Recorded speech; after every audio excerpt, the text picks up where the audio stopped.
The African American Legacy Project inducts a new class of sports legends into their Hall of Fame.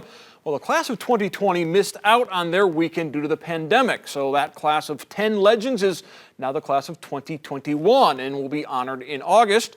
And while preparations are underway for those festivities, the project has already named at least one of the legends for the class of 2022.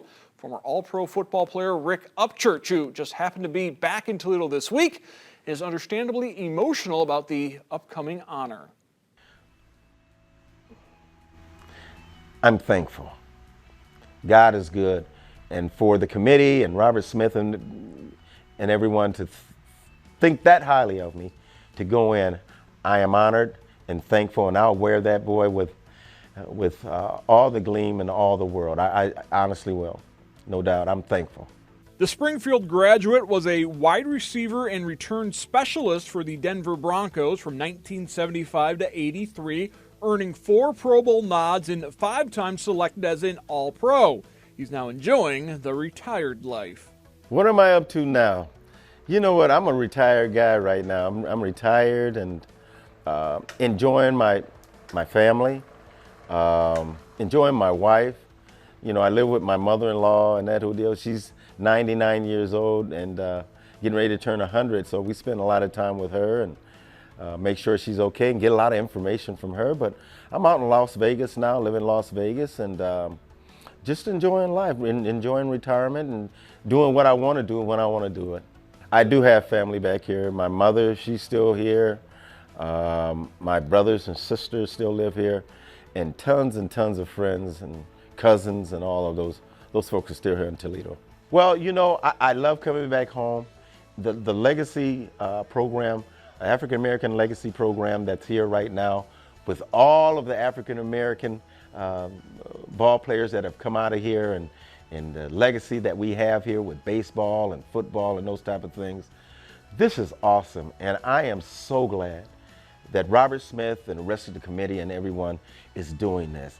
And I hope that the young people here in this town will come and see these exhibits so that then they understand the legacy that they're following. There's so much history that's out there that we haven't been taught. You know, our history books didn't really teach a lot about African American history. And so to be able to come back and sit down and go through everything and understand the legacy that the African American community here contributed to Toledo is awesome, and I'm so happy to be a part of it, and also to be able to open up my mind and my heart and learn exactly what was going on here in Toledo at that time. Growing up in Holland, Upchurch says he felt a great sense of community, people helping their neighbors regardless of color. As for the current divisiveness that is gripping our country, he points to isolation and technology as 2 of the culprits. You're talking about, you know, going online and looking up different things and that whole deal. You really don't know what the truth is. And so you have some people that feel that when the truth comes out that you're trying to demonize them. But the truth sets us free. And if we can all get the truth and understand where we stood as far as the people was concerned here in our society, then you have more of a respect for one another.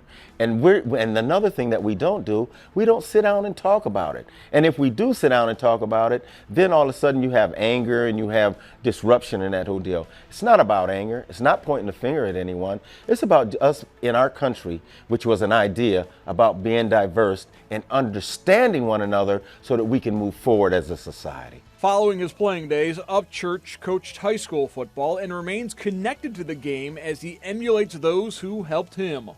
I was taught really well by my coaches here at Springfield High School, Julius Tarmania, Walt Martitius. They took us through the rigors, man. They took us through it. They really talked to us psychologically to get us ready mentally for whatever was going to come to us. And then when I went to Indian Hills Community College, Al Daniels, who was the head coach there, and Ron Oswald and all those guys took care of us as well and made sure that we were on point in the classroom first and then out on the football field and then the community.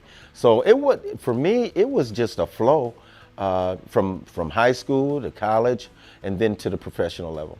I love the game, but more so, I love mentoring the kids. Was over at Central High School yesterday with Eric Page, who came from Springfield High School, and talked to those kids over there as well, because I know what their legacy is. Central High School has a legacy. This year's Sports Legends Hall of Fame smoker is set for Friday, August 13th at Premier Banquet Hall, with the induction ceremony set for the next day, August 14th. Tickets for the smoker go on sale July 1st. Tomorrow night on Sports Nightly, we'll have more with Upchurch as he reflects on his path from Holland to Denver and his playing days with the Broncos.